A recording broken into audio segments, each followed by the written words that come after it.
Há ainda um terceiro elemento que eu gostaria de trabalhar com vocês hoje, nesse vídeo, que é o fato de que Jesus nasceu numa manjedoura. O que isso significa? Quais são as implicações que isso tem para nós? Primeiramente, que a manjedoura tipifica, já no início da vida de Jesus, a cruz. A manjedoura aponta para a cruz. O próprio texto, ele aponta para a cruz. Ele aponta para o início, aponta, o princípio aponta para a finalidade da vida de Jesus. Se nós pegamos, por exemplo, o próprio pano, né? Um cordeiro perfeito, quando ele ia ser sacrificado, ele era envolto em um pano. Aquele cordeiro era envolto em um pano. Esse pano que Jesus é envolto, ele traz essa imagem do próprio estábulo, ele traz essa imagem da própria manjedoura, realmente, do Cordeiro de Deus que veio tirar o pecado do mundo. Então, isso é maravilhoso, porque aponta para essa realidade de que, olha só, o Cordeiro de Deus já está preparado desde a fundação do mundo. Agora, existe o elemento, né, do desprezo, porque olha só, a cultura de Belém era a seguinte: se chegar algum viajante, se chegar alguém de fora, se chegar na nossa cidade um estrangeiro, a ordem, a cultura era: você deve abrigá-lo em sua casa, você deve abrigá-lo em sua residência, pelo tempo que ele vai permanecer ali. Mas quando José e Maria chegam na cidade, as casas estão cheias. Por conta do recenseamento, a cidade estava abarrotada de pessoas. Então José, olhando para sua esposa tendo as dores do parto, se submete a uma situação delicada, que é o fato de buscar uma hospedaria. E o contexto, por isso que é interessante o contexto histórico, né? Eu tô dando uma série de elementos históricos aqui, justamente para dizer para vocês, olha só, para fazer uma pregação, quando você tem contexto histórico, social, político, religioso da época, as coisas elas ficam mais interessantes, né? O texto bíblico ele fica com uma profundidade muito grande, né? Ele toma uma proporção muito interessante de você analisar. E aí a mensagem que ele traz uma mensagem muito mais profunda, muito mais consistente do que a superficialidade do texto, né? Então, além de você fazer uma análise morfológica do texto, né, você analisar o texto pelo texto, o texto dentro de uma teologia sistemática, dentro de um panorama histórico, dentro de um panorama do próprio texto, um sobrevoo ao próprio texto. Quando você tem elementos históricos, sociológicos, políticos, religiosos, culturais, você consegue fazer com que o texto diga realmente aquilo que ele queria dizer naquele contexto. Então, olha só que interessante.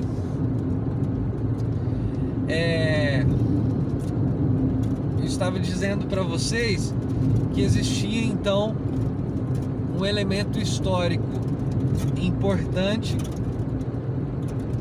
que era o elemento, eu estava dizendo sobre as hospedarias.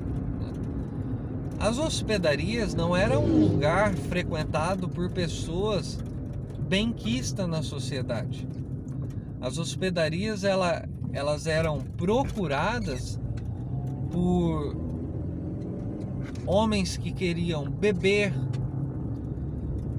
por pessoas para praticarem suas orgias. Era um lugar frequentemente frequentado pelas meretrizes, e acontecia ali então uma série de prostituição. Não era um lugar bem visto. Se fosse trazer para o nosso mundo contemporâneo, aquelas hospedarias seriam tipos de motéis, né? Quando se diz hoje motel, muitas pessoas têm o preconceito justamente porque nos motéis acontecem traições, nos motéis acontecem os tão pecados sexuais, né? Escondidos e velados, que não podem acontecer na sociedade, claramente. Então as pessoas vão aos motéis. E José se submete a uma situação como essa porque ele entende que a sua esposa está tendo dores de parto e ele quer ter uma cama, ao menos, para que ela tenha o parto, para que aconteça o nascimento. Mas as hospedarias também estavam cheias. O texto de Lucas capítulo 2, do verso 1 ao verso 7, deixa claro que as hospedarias estavam cheias.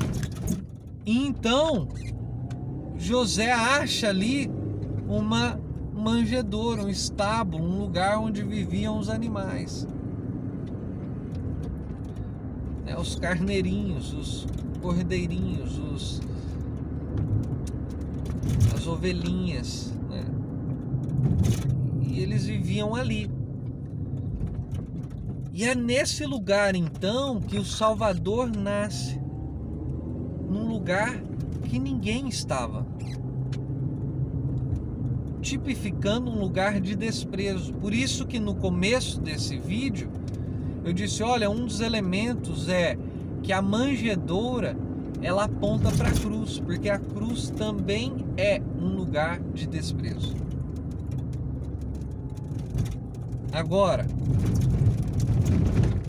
olha só que interessante. Jesus era o Filho de Deus. Jesus não nasceu num berço de ouro.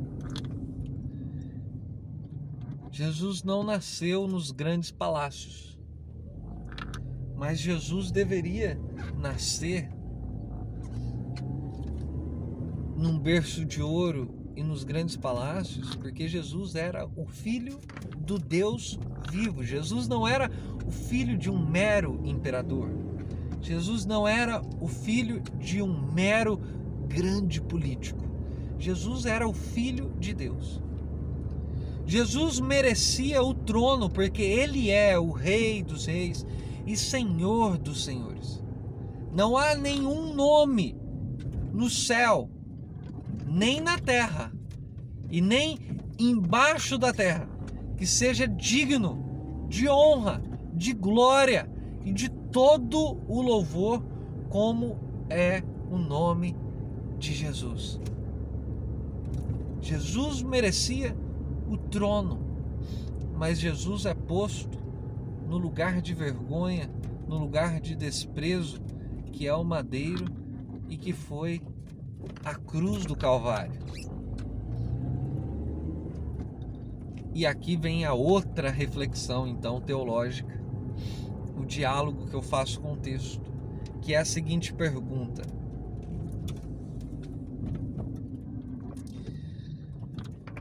a história demonstra que homens e mulheres colocam Deus em lugares errados. A humanidade coloca Deus no lugar errado. Quantas vezes nós colocamos Deus como um elemento corolário, nós colocamos Deus como um elemento secundário, nós colocamos Deus num lugar de desprezo na nossa vida, com as nossas intenções, com os nossos desejos, com as nossas ações, com as nossas práticas, com os nossos hábitos. Quantas vezes nós colocamos Deus em lugares errados? Nós estamos acompanhando aí agora até uma certa decadência até, mas nos últimos 30, 40 anos na sociedade brasileira, nós acompanhamos o nascimento, né, fornecido e sustentado pela mensagem do neoliberalismo, pela mensagem do mercado, pela mensagem do lucro, pela mensagem do capital. Nós acompanhamos aí a chegada, o nascimento, a difusão e o apogeu do Evangelho da Prosperidade, que é justamente colocar Deus em um lugar errado, colocar Deus na imagem de um bancário, colocar Deus na imagem de um fornecedor de recursos, colocar Deus na imagem de uma caixa econômica, de um caixa de saque, colocar Deus muitas vezes na imagem de um curandeiro, na imagem de um gênio da lâmpada, cujo qual você faz os seus pedidos para satisfazer o seu hedonismo, para satisfazer os desejos do seu coração, e você coloca Deus como um servo submisso aos seus interesses. Tanto é que você determina, tanto é que você ordena. Eu ordeno em nome de Jesus que aconteça isso, como se você pudesse manipular o sagrado, como se você pudesse ter controle sobre o divino. Os homens estão colocando Deus em lugares errados, em lugares que não é o lugar ontologicamente de Deus, do absoluto, do Espírito. Na história da humanidade, homens e mulheres estão colocando Deus no lugar errado. Pessoas que colocam Deus na figura do opressor e não do oprimido. Pessoas que colocam Deus e se utilizam do divino, do sagrado, dos recursos religiosos para dominar outras pessoas, para julgarem outras pessoas, para condenarem outras pessoas, para oprimirem outras pessoas com o seu discurso, com o seu assédio moral. Enfim, homens e mulheres na história da humanidade colocaram Deus em lugar errado. Essa é a segunda premissa, ou melhor, o diálogo que eu estou tendo com vocês aqui. Esse é um elemento importante, né? Colocaram Deus no lugar errado, colocaram no lugar da manjedoura, representando um lugar de desprezo, de esquecimento, um lugar de marginalidade. Colocaram na cruz do Calvário, colocaram no lugar da vergonha, no lugar do desprezo, no madeiro. Homens e mulheres na história da humanidade estão colocando Deus no lugar errado.